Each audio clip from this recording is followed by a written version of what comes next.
à vous tous, honorables invités, frères et sœurs, peuple de Dieu, membres de l'Église de Jésus le Christ, que la grâce, la paix et la miséricorde vous soient abondamment multipliées. Au nom du Père, au nom du Fils, au nom du Saint-Esprit. Amen. Nous invoquons le nom du Seigneur.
Le Seigneur est présent parmi nous, toujours fidèle lorsque nous l'invoquons. Il se plaît à voir ses enfants rassemblés en son nom. Humilions-nous donc, frères et sœurs, devant sa face et confessons-lui nos péchés.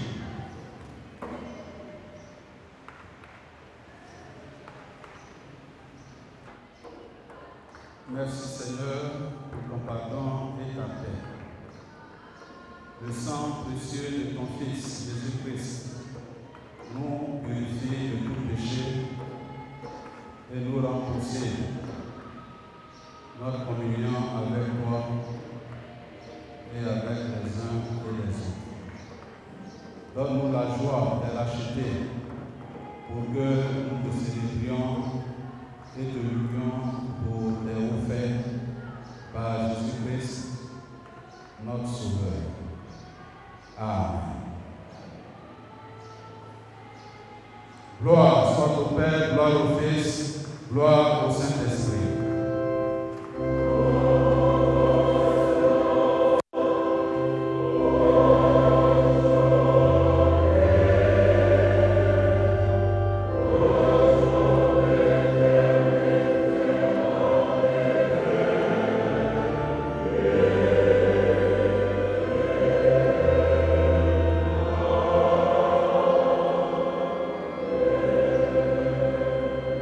Peuple de Dieu, louez le Seigneur.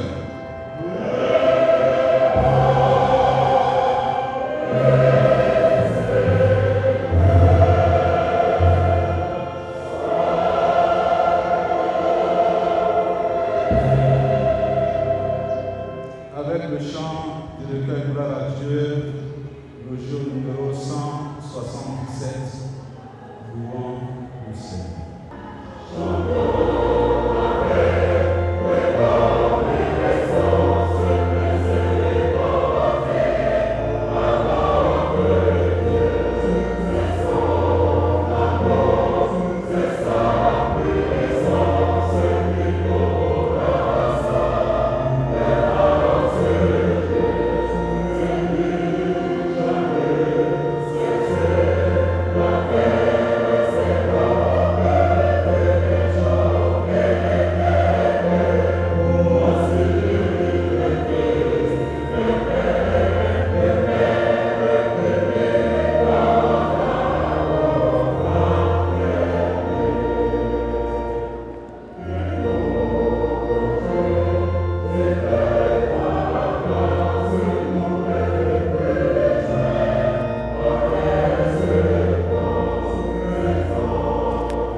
l'écoute de ta parole qui nous trace les sillons de la vie, celle qui trouve son commencement et sa fin en Jésus-Christ, parole faite chair.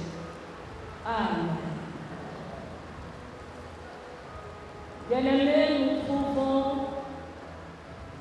l'unique lecture biblique de ce culte synodal dans l'évangile de Matthieu, l'évangile de Jésus-Christ selon Marc. Marc chapitre 5, verset 1 à 20.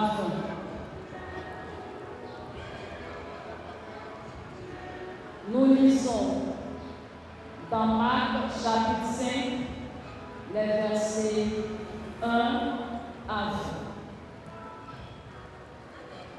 Ils arrivaient à l'autre bord de la mer, dans le pays des Gadaréens. Aussitôt que Jésus fut hors de la barque, il vint au-devant de lui un homme sortant des sépulcres et possédé d'un esprit impur. Cet homme avait sa demeure dans les sépulcres et personne ne pouvait plus le lier, même avec une chaîne, car souvent il avait eu les fers aux pieds et avait été lié de chaînes. Mais il avait rompu les chaînes et brisé les fers, et personne n'avait la force de le dompter. Il était sans cesse, nuit et jour, dans les sépulcres et sur les montagnes, criant et se meurtrissant avec les pierres. Ayant vu Jésus de loin, il accourut, se prosternant devant lui et s'écria d'une voix forte: Qu'y a-t-il entre moi et toi, Jésus, Fils du Dieu très haut? Je t'en conjure, au nom de Dieu, ne me tourmente pas.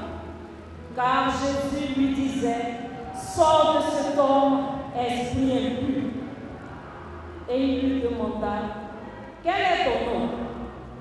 Légion est mon nom, lui répondit-il, car nous sommes plusieurs. Et il le pria instamment de ne pas les envoyer hors du pays. Il y avait là, vers la montagne, un grand troupeau de pourceaux qui paissaient. Et les démons le priaient, disant: Envoie-nous dans ces pourceaux afin que nous entrions en eux. Il le leur permit, et les esprits impurs sortirent, entrèrent dans les pourceaux, et le troupeau se précipita des pentes escarpées dans la mer. Il y avait environ 2000 et ils se noyaient dans la mer.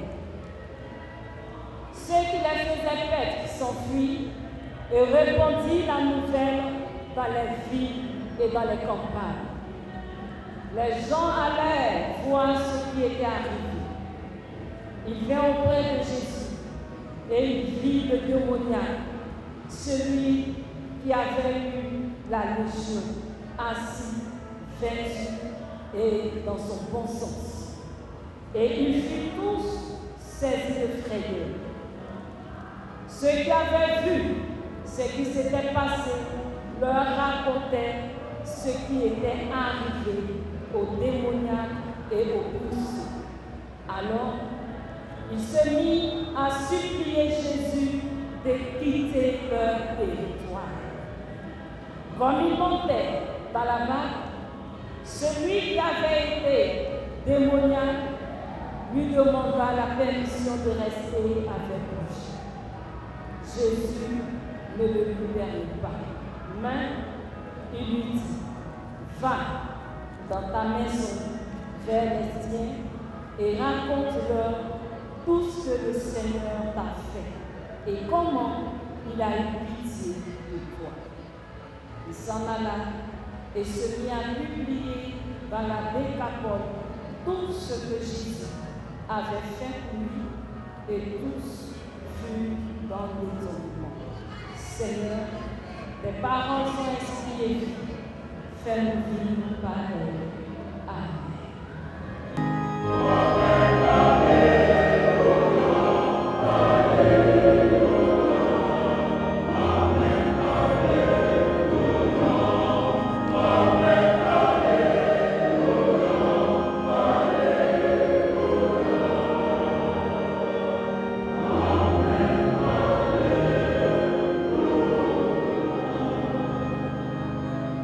Bien-aimés, pour nous donner d'accueillir la parole de Dieu, nous exécutons le Gloire à Dieu 293, première et quatrième son.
Nous te demandons, Seigneur, de nous toucher et de nous envoyer en mission, comme ce démoniaque qui a été guéri et libéré.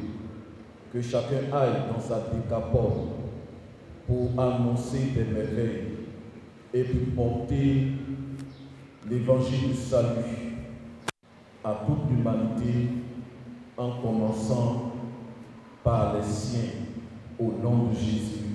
Amen. Il y a de cela, je crois, 5 ou 6 ans, donc en 2020, il y a eu quelque chose qui a marqué le monde entier, une autre pandémie. C'était quoi?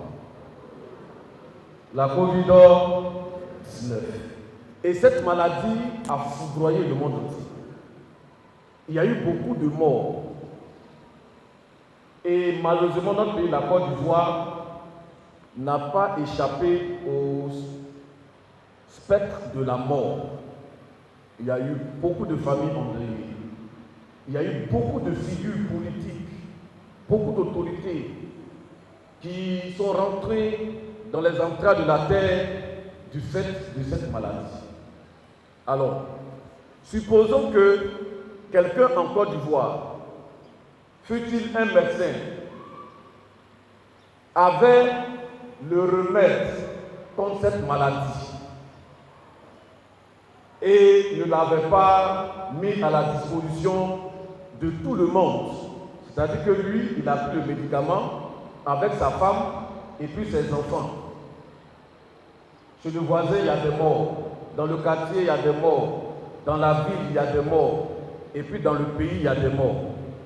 Et après, on se rend compte que ce monsieur-là, il avait le médicament, il avait le remède contre cette maladie qu'il pouvait mettre à la disposition de tout le monde pour que chaque famille, chaque ménage soit à l'abri de ce fléau.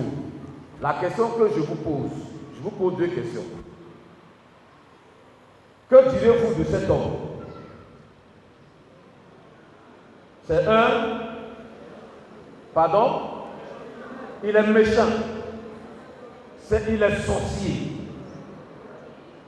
Il est méchant. Il est sorcier. La deuxième question que je pose. Que ferait-on à un tel homme? Qu'est-ce qu'on doit lui faire?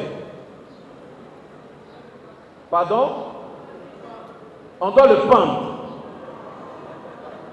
On doit le pendre. On doit mettre le feu sur lui. Vous voyez, c'est la même chose. C'est comme ça que nous aussi nous faisons. Lorsque nous ne partageons pas la bonne nouvelle, lorsque nous ne partageons pas des secrets, nous sommes prompts à courir ça et là pour répandre les calomnies, pour répandre les mauvaises nouvelles, pour critiquer, insulter, calomnier les pasteurs, les églises, nos responsables. Nous sommes prêts à les déshabiller. Nous sommes prêts à les clouer au pilori. Là, on est fort.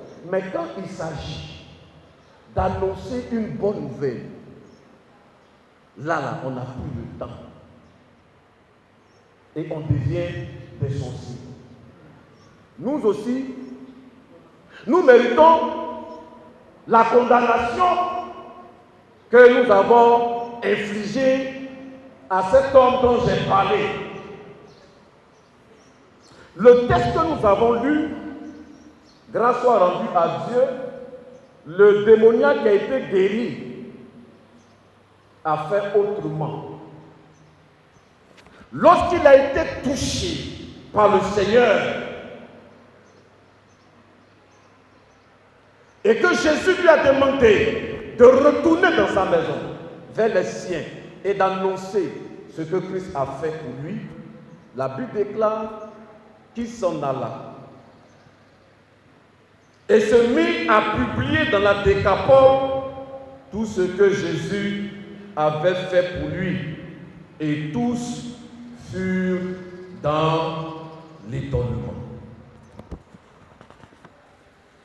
Le thème que nous prêchons, c'est évangéliser en tout temps et en tout lieu. Ce thème, nous pouvons le voir dans les versets 19 et 20 de Marc chapitre 5, qui dit ceci: Jésus ne le lui permit pas, mais lui dit: va dans ta maison, vers les tiens, et raconte-leur ce que le Seigneur t'a fait et comment il a eu pitié de toi. Il s'en alla et se mit à publier dans la Décapole tout ce que Jésus avait fait pour lui. Et tous furent dans l'étonnement. Ce thème, évangéliser en tout temps et en tout lieu, s'appuyant sur le texte de Marc chapitre 5, les versets 19 et à 20, constitue une injonction, un ordre adressé à tout chrétien, à tout enfant de Dieu, assorti de la mollesse, assorti de la peur, assorti de la honte, assorti des excuses fallacieuses pour se mettre au travail, pour annoncer l'évangile, pour annoncer la bonne nouvelle à partir de sa maison jusqu'aux extrémités du monde entier. Dans le cadre de ce message, nous adopterons la démarche suivante. Nous allons situer le texte dans son contexte, nous allons expliquer brièvement le thème et tirer quelques leçons pour notre édification, pour notre croissance dans le Seigneur. Quel est le contexte de notre texte? Jésus traverse la mer de Galilée pour se rendre dans la région des Gadaréniens. C'était une région païenne, comme en témoigne la présence d'un grand troupeau de porcs, animaux impurs selon la loi juive. C'est là que Jésus rencontre un homme, un possédé, aux abords d'un cimetière, lieu où règne la mort, pour manifester la vie. Cet endroit, à l'écart de la société, symbolise l'exclusion totale et met en scène l'affrontement des royaumes. L'autorité destructrice des démons face à l'autorité souveraine de Jésus. Jésus parvient sans effort à expulser de cet homme une quantité de démons. Celui-ci retrouve automatiquement sa dignité, sa qualité humaine perdue.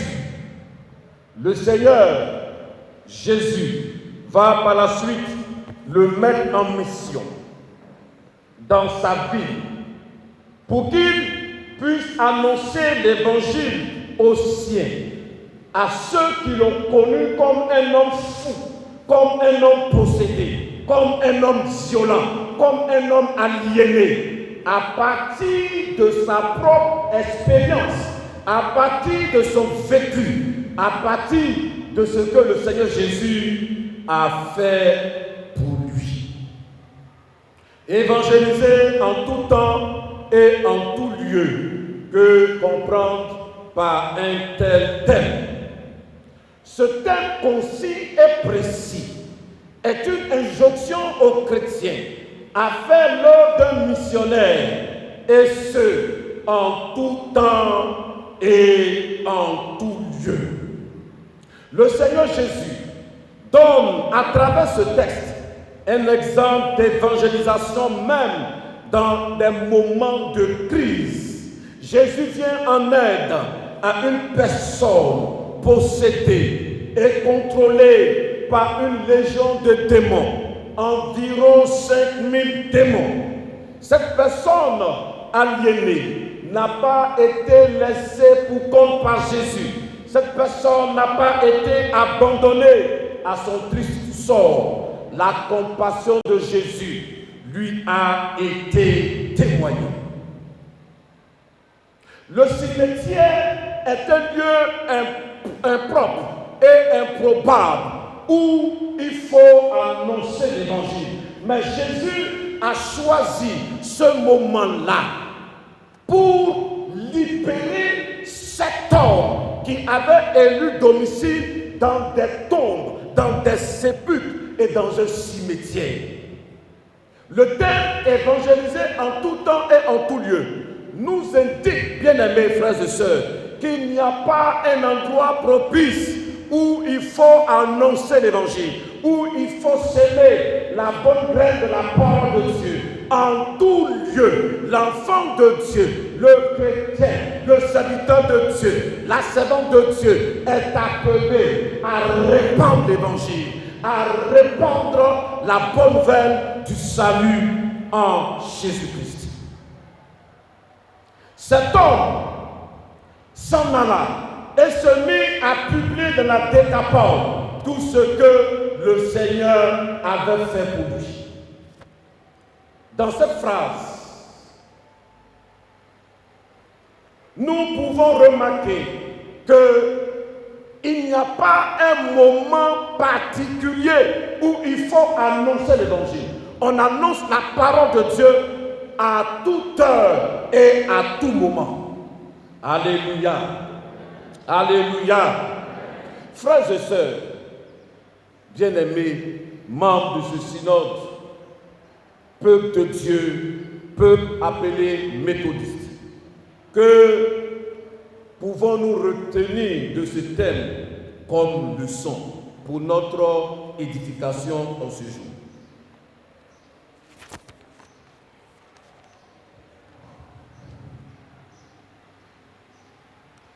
L'une des premières leçons que je voudrais partager avec vous, c'est que la transformation intérieure et extérieure précède le témoignage. Pour que cet homme se lève et parcourt toute la Décapole, toute la région, c'est une région qui comprend 10 villes. Avant que cet homme ne se lève et qu'il se mette à courir, à parcourir toutes ces 10 régions, il a fallu au préalable une rencontre. Dis avec moi, une rencontre. Une rencontre entre le divin et l'humain. On ne peut pas se lever pour aller évangéliser s'il n'y a pas eu une rencontre au préalable avec le Seigneur. Si on n'a pas reçu l'évangile, si on n'a pas reçu Jésus dans son corps comme son Seigneur et son Sauveur. Une telle entreprise est déjà vouée à l'échec. Souvenons-nous de notre père, John Wesley, qui est allé en Géorgie, aux États-Unis, pour convertir les Amérindiens. Pendant 2 années, il a aligné, il a accumulé échec sur échec. Et John Wesley va fuir nuitamment, parce que le lendemain de sa fuite, il y avait un procès contre lui. Il fuit et il rentre en Grande-Bretagne. Et plus tard, John Wesley va dire que je suis allé pour annoncer l'évangile aux Indiens, aux Amérindiens, mais moi-même je ne suis pas converti. Moi-même, qui va me convertir? Bien-aimé en Christ. Mais le trajet de John Wesley lui a permis de se remettre en cause quand il a vu les chrétiens allemands piétistes, les Moraves, et qu'il a commencé à se poser des questions. Quand il les a vus sereins devant la mer qui était en train de menacer la vie de tous ceux de tout l'équipage, de tous ceux qui étaient dans le bateau, quand il les a vus en train de chanter, il s'est posé des questions. Et quand il va rentrer à Londres, le mercredi 24 mai 1738, vers 5 h du matin, il va recevoir une visitation, la visitation du Saint-Esprit. Il va sentir son cœur étrangement se réchauffer. Et là, John Wesley va ressentir l'assurance de son salut. Alléluia. Toi qui veux te lever pour aller évangéliser, est-ce que tu as l'assurance de ton salut? Parce qu'on ne peut pas se lever et puis aller annoncer l'évangile sans avoir reçu le Saint-Esprit, sans avoir reçu le Seigneur Jésus. Souvenons-nous des 7 fils de Séva dans Acte 19. Quand ils ont vu le procédé, ils ont dit, au nom de Jésus-Christ, que Paul prêche, sort de son corps. Bien-aimé, on a vu le résultat du sort de son corps. Les 7 fils de Séva ont été maltraités par le démoniaque. Il les a frappés et ils sont sortis nus. Personne ne peut sortir nu de sa maison. Mais là, ils ont pris les jambes à leur cou et ils se sont enfuis. Quand on parle de John Wesley, on parle plus de l'expérience d'Aldersgate, le 24 mai 1738. Mais il y a eu d'autres expériences que j'ai découvertes dans un petit livre que j'ai acheté à la conférence. les lignes directrices du renouveau charismatique dans l'église méthodiste unie. Il coûte 1500 francs. Vous pouvez l'avoir à la conférence, à la boutique, comme au siège du district Abidjan Sud. Ce livre, je l'avais depuis longtemps, mais j'ai commencé à le lire cette année. Et j'ai été choqué de ce que j'ai découvert sur John Wesley. Et je voudrais vous lire rapidement quelques extraits de ce livre qui nous parle des expériences merveilleuses que John Wesley a vécues avec ses proches, avec son frère Charles Wesley, avec son collaborateur d'œuvre, George Whitefield. Vers 3 heures du matin, la puissance de Dieu s'est abattue sur nous avec force, à tel point que beaucoup ont crié de joie et plusieurs sont tombés à terre. Dès que nous nous sommes remis un peu de cette crainte et de cet émerveillement devant la présence de sa majesté, nous avons crié d'une seule voix: nous te proclamons Dieu, nous reconnaissons que tu es le Seigneur. S'appuyant sur les Écritures, John Wesley enseignait que le Saint-Esprit est présent et actif à chaque étape importante de l'expérience chrétienne. Une étude approfondie des écrits de Wesley révèle clairement que les dons spirituels, notamment la guérison et la délivrance des possédés, se manifestèrent dans son ministère et dans celui de ses collaborateurs. On rapporte également des cas de personnes tombant à terre sous l'effet du Saint-Esprit pour diverses raisons: délivrance d'une possession démoniaque, profonde conviction de péché et libération subséquente, ou simplement une transformation profonde par l'esprit. Une étude approfondie des œuvres de Wesley et en particulier de la vie des premiers prédicateurs méthodistes révèle que tous les dons spirituels énumérés dans 1 Corinthiens 12, le verset 8 à 10, étaient exercés à l'exception du don d'interprétation des langues. Amen. Alléluia. Est-ce que tu comprends ce que je veux dire? Ce que je veux nous faire comprendre à travers ces quelques extraits que nous avons lus, c'est que notre Père dans la foi, John Wesley, il était un homme puissant. Il était un homme rempli du Saint-Esprit. Il ne faisait pas qu'évangéliser, mais il était rempli de tous les charismes, excepté le don d'interpréter des langues. À ce synode et à cette chaire, je voudrais te dire, bien-aimé dans le Seigneur, fidèle méthodiste, que le réveil spirituel, que les dons spirituels ne sont pas l'apanage de certaines églises dites évangéliques. En tant que méthodiste, tu as part à cet héritage. Si John Wesley était rempli de la puissance de Dieu, et cette puissance de Dieu l'a aidé à évangéliser, à parcourir les hameaux, les villages, les villes, les pays, les continents. Toi, tu es qui pour ne pas être rempli de la puissance de Dieu? Ce n'est pas méthodiste. Il faut dire, ce n'est pas wesleyen. Ce n'est pas méthodiste à briser des élans, à détruire des ardeurs. Ce matin, je veux te dire, si tu parles en langue, il faut parler en langue. Alléluia. Ce matin, je veux te dire, si tu as le don de guérison, il faut l'exercer. Alléluia. Ce matin, je veux te dire, si tu as le don de prophétie, il faut l'exercer selon l'analogie de la foi. Ce matin, je veux te dire, si tu as reçu le don de chasser les démons, il faut les chasser avec la puissance de cet esprit dans le nom puissant et merveilleux de Jésus. Souvent, notre témoignage, c'est un témoignage effrayant. Notre témoignage manque de consistance et de puissance parce que nous n'avons pas encore reçu le feu. Ce matin, reçois le feu au nom de Jésus. Ce matin, reçois la puissance de Dieu au nom de Jésus.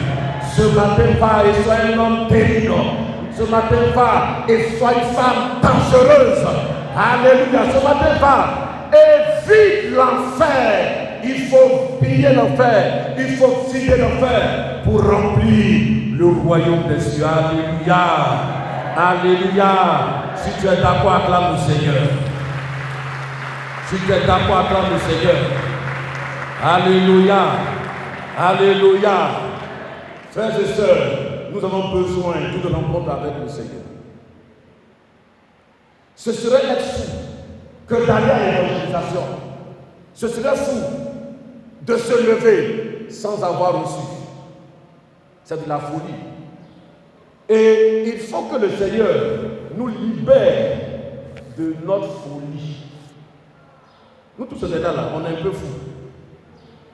On est un peu toc-toc. Je prends un exemple. Écoutez l'appel du berger. Il sait ses brebis. C'est le cantique à la 2:18. Quand on le chante ici, cherchons-les, cherchons-les, savants. Mais quand on chante là, c'est où tu cherches? C'est où? C'est où? Les gens dansent, les gens se lèvent les chaises, ils viennent dans la poche, ils viennent dans la poche, tu vas dans la poche de ton voisin, tu es en train de chercher une âme, comme si les gens se trouvaient dans la poche de ton voisin. Est-ce que ça, ce n'est pas une folie, ça? Le Seigneur nous appelle à annoncer la bonne nouvelle, l'évangile. Mais quand on annonce la bonne nouvelle, on devient soi-même une bonne nouvelle. Alléluia. On devient soi-même l'évangile. Les gens veulent comprendre, ils veulent voir l'évangile qui s'appelle Messé Jacob. Ils veulent voir l'évangile qui s'appelle Quadio Émile. Ils veulent voir l'évangile qui s'appelle comment? Boto Christophe. C'est ça l'évangile. Quand quelqu'un te voit, il faut qu'il dise oui, tu existes. Quand il voit ton passé et il voit ce que tu es devenu aujourd'hui, il doit vivre la foi. Même s'il ne veut pas forcer, il va venir. Alléluia. Je dis ce matin que nous devons être une bonne nouvelle pour les autres. Les gens sont en train de pleurer. Les gens reçoivent des buzz. Les gens reçoivent des informations qui les distraient. Mais ce matin, tu dois annoncer la bonne nouvelle. Cette bonne nouvelle, c'est part de ton expérience, de ta relation intérieure et intime que tu as avec le Seigneur Jésus. Alléluia. Ce monsieur qui s'est levé et qui allait annoncer l'évangile, il ne connaissait même pas notre Père qui est aux cieux. Il n'a même pas été baptisé. Il n'a pas eu de pasteur. Dans la Décapole, là, il n'y avait pas d'église. Parce que c'est un territoire pareil, c'est une région. Il n'avait pas de conducteur. Il n'avait pas payé ses dépôts. Il n'avait pas fait moisson. Il n'était pas membre actif. Membre actif. Plusieurs d'entre nous sommes actifs dans la passivité. Des chrétiens mous, des chrétiens refroidis, des chrétiens morts. Ce matin, reçois la vie au nom de Jésus. Ce matin, Jésus veut te donner un nouveau job. Ce job-là, c'est de répandre la bonne nouvelle de Christ. C'est de répandre la bonne odeur de Christ. Ce monsieur, il était dans un endroit de mauvaise odeur, le cimetière, dans les sépulcres, un endroit de pourriture, un endroit de mort. Mais lorsque Jésus l'a rencontré, Jésus a transformé sa vie, il a changé sa destinée. Jésus l'a positionné. Jésus a donné un nouveau travail. Il est devenu un porteur de vie. Alléluia. Ce matin, le Seigneur t'envoie dans ta maison, auprès de tes enfants, auprès de tes amis, dans ton village, pour que tu sois témoin de la bonne nouvelle du salut de Jésus. On m'a raconté qu'un responsable était mort et puis les gens sont allés l'enterrer. Dans son village, les gens ont lutté son cercueil. Pasteur veut enterrer lui là, qui vous a dit que c'est un chrétien. C'est pas un chrétien. Il danse fétiche ici. Alléluia. Il a dit quoi? Il fait quoi? Il danse fétiche. Mais il vient à l'église, hein? Il danse fétiche.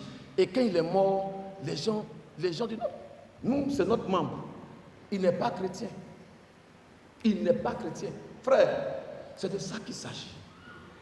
Aller vers et raconter son témoignage. Ce n'est pas le témoignage de quelqu'un, Mais c'est ton propre témoignage, c'est ta propre histoire. Et ton histoire, elle doit être connue, elle doit être sûre de toute ta maison, de toute ta famille. Alléluia. Frère, quand les gens l'ont vu, ils étaient étonnés. Mais ce monsieur-là, à cause de lui, on a créé un autre cimetière. Parce que quand tu le rencontres dans l'ancien cimetière, il te frappe. On l'a lié, il a coupé toutes les chaînes. Donc les gens ont fait cimetière numéro 2 à cause de lui. Donc quand les gens commencent à le voir, ils sont étonnés, ils sont stupéfaits, ils sont touchés. Je prie qu'en 2026, ta vie étonne ton entourage. En 2026, ta vie étonne ton enfant. Ton enfant dit, hey, c'est papa, mais c'est pas papa. Il va dire, c'est maman, c'est pas maman.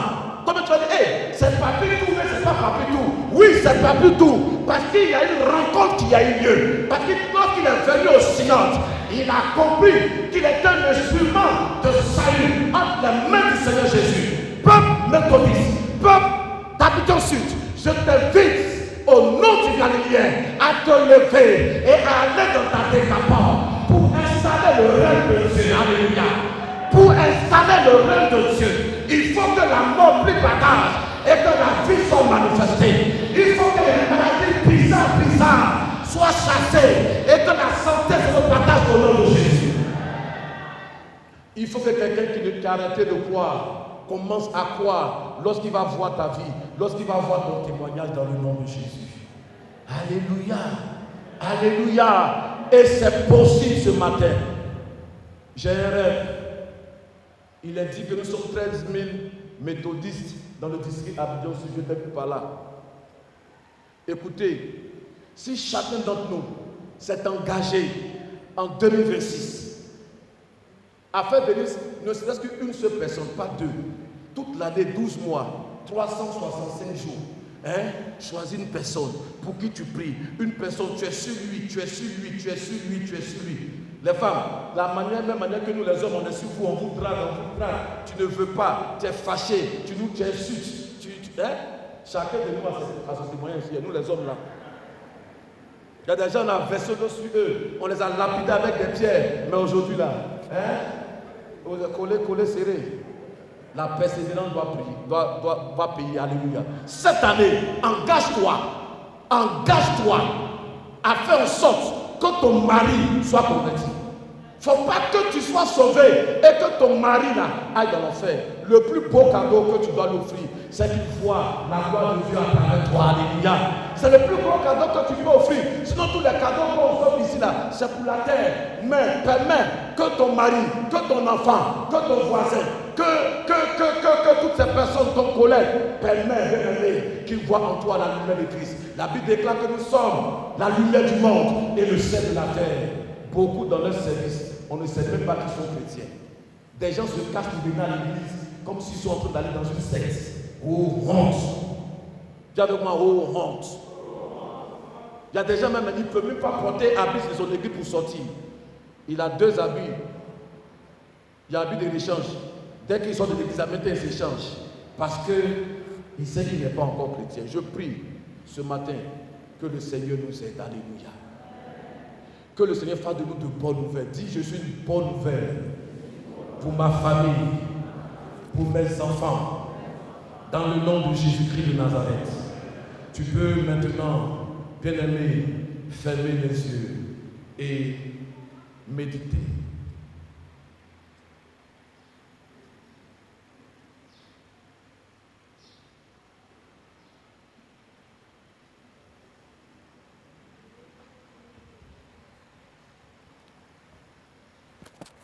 Envoie-moi, mon sauveur, envoie-moi et j'irai. Envoie-moi.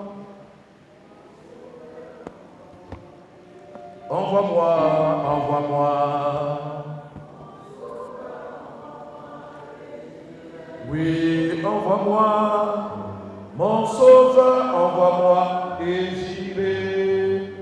Mon Dieu, je suis prêt à proclamer ta parole.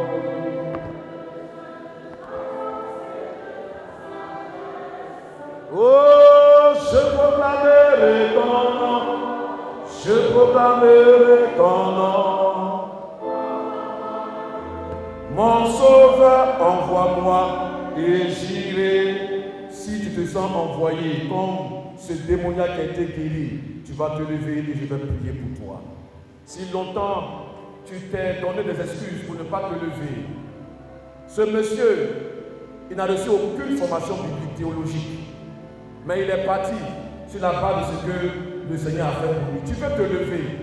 Tu veux te lever en cette année. Tu t'es longtemps couché, assis, mais tu veux te lever.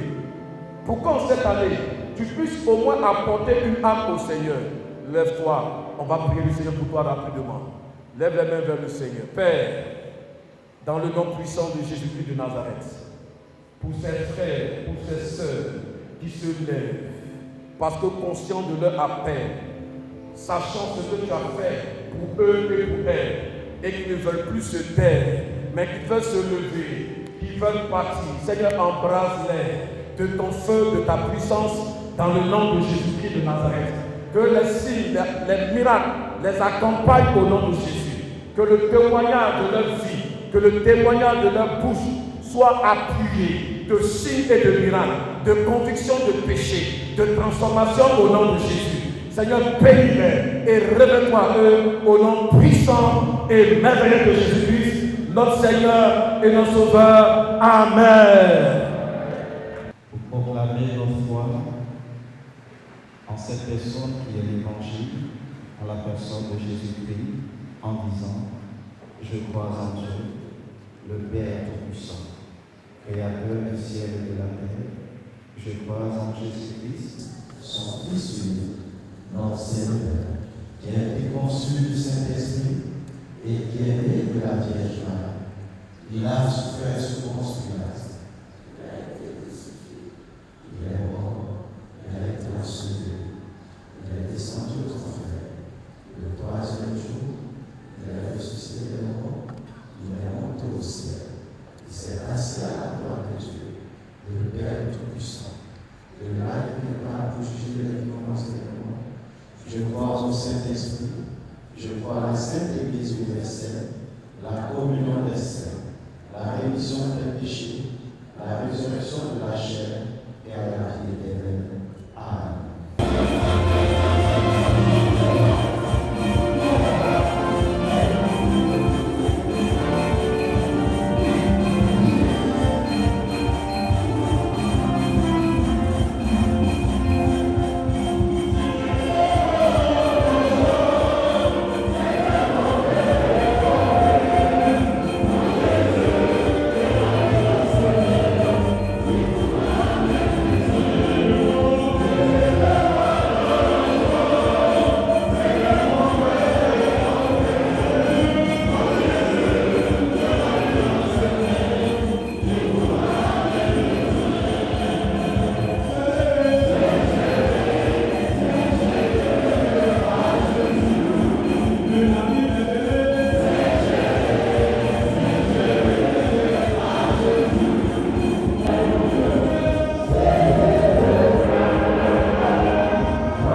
de bénir toutes les personnes qui ont plongé leur main dans ces oreilles.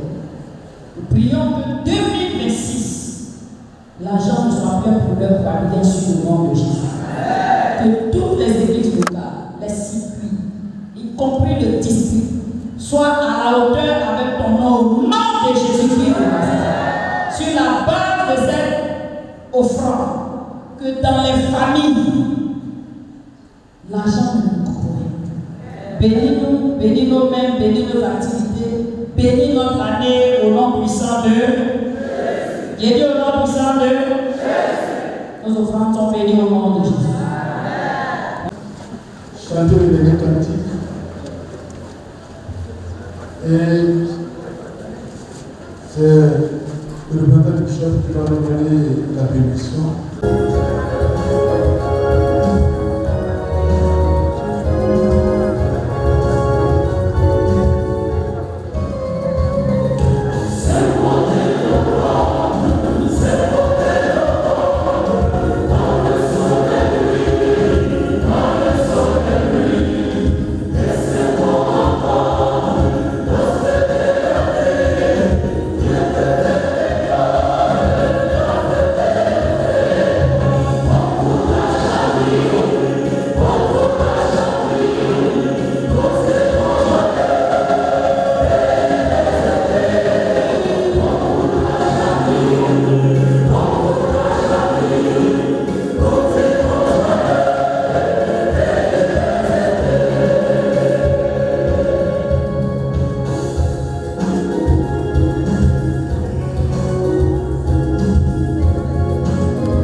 Sur les bords